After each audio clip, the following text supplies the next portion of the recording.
നമസ്കാരം. മലയാളി വാർത്തയിലേക്ക് സ്വാഗതം. നമ്മൾ പലപ്പോഴും അല്ലെങ്കിൽ ഇതിനു മുൻപ് നമ്മൾ ഒരു ക്രൂരമുഖം കണ്ടത് അത് ജോളിയുടേതാണ്. പക്ഷേ ജോളി പോലും പല സമയങ്ങളിലും വിങ്ങിപ്പൊട്ടുന്ന കാഴ്ചകളൊക്കെ നമ്മൾ കണ്ടിട്ടുണ്ട്. അവർ കരയുന്ന, അതായത് പിടി വീണു എന്ന് ബോധ്യപ്പെട്ടപ്പോൾ കോടതിയിൽ വിചാരണയ്ക്ക് കൊണ്ടുപോകുമ്പോഴും പോലീസ് തെളിവെടുപ്പിന് കൊണ്ടുപോകുമ്പോഴും ഒക്കെ പതറിപ്പോകുന്ന ഒരു ജോളിയെ നമ്മൾ കണ്ടിട്ടുണ്ട്. അവർ കരയുന്നത് നമ്മൾ കണ്ടിട്ടുണ്ട്. പക്ഷേ അത്തരത്തിലുള്ള ഒരു സങ്കടമോ അല്ലെങ്കിൽ താൻ ജയിലിനുള്ളിലാണെന്നോ നിയമം തനിക്ക് പരമാവധി ശിക്ഷ നൽകിയെന്നോ അങ്ങനെയുള്ള ഒരു ബോധ്യം പോലും, ആ ഒരു ബോധം പോലും ഗ്രീഷ്മയ്ക്കില്ല. ഇപ്പോഴും ഒരു അഹന്തയുടെ പുറത്താണ് ഗ്രീഷ്മ കഴിയുന്നത്. ഞാൻ പുറത്തിറങ്ങും, ഇവിടുത്തെ കോടതികൾക്ക് എനിക്ക് തൂക്കുകയർ വിധിക്കാൻ കഴിയില്ല, ഞാൻ 38 വയസ്സിൽ പുറത്തിറങ്ങും. അഭിഭാഷകൻ കൊടുത്ത ആ കോൺഫിഡൻസിലാണ് ഇപ്പോഴും ഗ്രീഷ്മ നിലനിൽക്കുന്നത്. അതായത് ഇവിടുത്തെ കോടതികളോടും നിയമവ്യവസ്ഥയോടും തനിക്ക് പുല്ലുവില പോലും ഇല്ല എന്ന് പ്രഖ്യാപിക്കുകയാണ് ഗ്രീഷ്മ വീണ്ടും ചെയ്യുന്നത്. നമ്മൾ ആ കോടതി വളപ്പിൽ കണ്ടതാണ് ഷാരോണിന്റെ അമ്മ പൊട്ടിക്കരയുന്നത്. 11 ദിവസം തന്റെ മകൻ നരകിച്ചില്ലാതായത് കണ്ട ഒരു സ്ത്രീയാണവർ.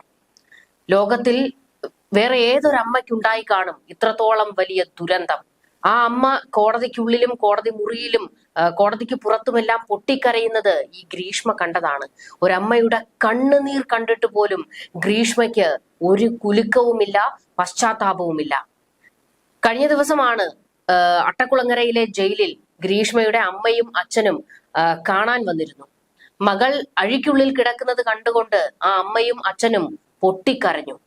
പക്ഷേ അപ്പോഴും ഒരു കൂസലുമില്ലാതെ ഞാൻ പുറത്തിറങ്ങും, ഉടൻ തന്നെ ഇറങ്ങും എന്ന് അമ്മയ്ക്കും അച്ഛനും വാക്ക് കൊടുക്കുന്ന ഒരു ഗ്രീഷ്മയെയാണ് കാണാനായത് എന്നാണ് വിവരങ്ങൾ. അതായത് നിങ്ങൾ ഒരു സമയം പോലും ഇനി പാഴാക്കരുത്, നിയമ നടപടികൾ തുടങ്ങിക്കോളാൻ. പുറത്തു നടക്കുന്ന കോലാഹലങ്ങളെല്ലാം തന്നെ ഗ്രീഷ്മ വ്യക്തമായി അറിയുന്നുണ്ട്. അതപ്പോൾ അവരുടെ അഭിഭാഷകർ വഴി അങ്ങ് ജയിലിൽ എത്തുന്നുണ്ട്. അതായത് കഴിഞ്ഞ ദിവസങ്ങളിലൊക്കെ കമാൽ പാഷ ഉൾപ്പെടെയുള്ള ചില നിയമ വിദഗ്ധർ ഈ വിഷയത്തിൽ പ്രതികരിച്ചിരുന്നല്ലോ. അവർ പറഞ്ഞത് ഹൈക്കോടതിയിൽ ഈ കേസ് എത്തുമ്പോൾ ഇതാകെ മാറും, ഈ തൂക്കുകയർ എന്നുള്ള ശിക്ഷാവിധി മാറും, ജീവപര്യന്തത്തിലേക്ക് എത്തും.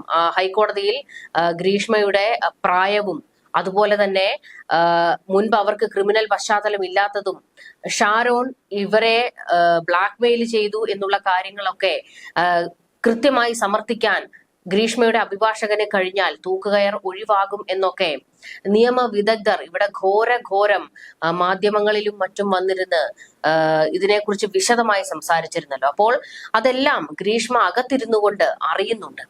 അപ്പോൾ ആ ഒരു ബലത്തിലാണ് ഇപ്പോൾ അട്ടക്കുളങ്ങരയിലെ ജയിലിൽ ഏറെ കോൺഫിഡന്റ് ആയിട്ട് ഒരു പ്രശ്നവും സംഭവിച്ചിട്ടില്ലാത്തതുപോലെ ഗ്രീഷ്മ നിൽക്കുന്നത്. പക്ഷേ ഏതൊരച്ഛനും അമ്മയും ആയാലും തന്റെ മകൾ അഴിക്കുള്ളിൽ കിടക്കുന്നത് കാണുമ്പോൾ അവരുടെ ചങ്ക് പൊട്ടുമല്ലോ. അപ്പോൾ ആ ഒരു വികാര പ്രകടനമായിരുന്നു. വലിയ രീതിയിൽ അച്ഛനും അമ്മയും കരഞ്ഞു എന്നാണ് വിവരങ്ങൾ. അപ്പോഴും ഗ്രീഷ്മയ്ക്ക് ഒരു കുലുക്കവുമില്ല. ഇതൊന്നും തന്നെ ബാധിക്കുന്ന ഒരു വിഷയമേ അല്ല എന്നുള്ള രീതിയിലായിരുന്നു ഗ്രീഷ്മയുടെ ഇടപെടൽ എന്നാണ് ജയിലിൽ നിന്നുള്ള വിവരങ്ങൾ. ഇവിടുത്തെ കോടതികളെയും നിയമവ്യവസ്ഥയെയും വെല്ലുവിളിക്കുന്ന ഈ 24-കാരിയാണ് അവളുടെ പ്രായം പരിഗണിക്കണം, അവൾ മിടുക്കിയല്ലേ, റാങ്ക് ഹോൾഡർ അല്ലേ എന്നൊക്കെ കമാൽ പാഷ ഉൾപ്പെടെയുള്ളവർ മാധ്യമങ്ങളിൽ വന്നിരുന്നു പറഞ്ഞത്. അതായത് പുറത്തിറങ്ങിയാൽ ഇതിലും വലിയ ക്രൈം ഇവർ ചെയ്യും, അത് ഉറപ്പാണ്. കാരണം ഒരു മർഡർ പ്ലാൻ ചെയ്ത് നടപ്പാക്കാൻ അതീവ കൂർമ്മ ബുദ്ധി കാണിച്ച ആളാണ് ഗ്രീഷ്മ. അതൊരു 24-കാരിയുടേതല്ല. അതിനും അപ്പുറത്ത് കൂർമ്മ ബുദ്ധി ഉണ്ടെങ്കിൽ മാത്രമേ ഇത്രത്തോളം വലിയ ഒരു പൈശാചിക കൃത്യം അവർക്ക് ചെയ്യാൻ കഴിയുകയുള്ളൂ. രാക്ഷസി എന്നാണ് കേരളക്കര ഇപ്പോൾ ഗ്രീഷ്മയെ വിളിക്കുന്നത്.